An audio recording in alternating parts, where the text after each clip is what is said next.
Қазақстан Республикасы Ішкі істер министрінің нұсқауына сәйкес облыс көлемінде түнгі қаладағы балалар келіп іс-шарасы 15 мен 17 аралығында өткізілді.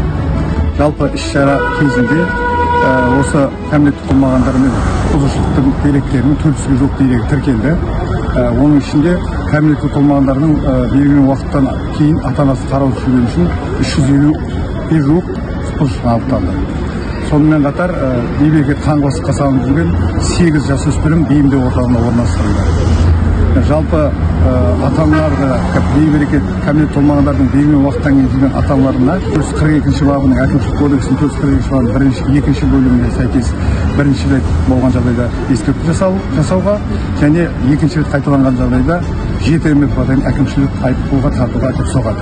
Сонымен қатар бұл іс-шараның негізгі мақсаты балаларымыздың жаңағы кәмелетке толмағандардың қауіпсіздігін қамтамасыз ету, олармен құқық пен қылмыстарға жол бермеу, оларға қарсы алатын қылмыстардың алдын алу болып табылады.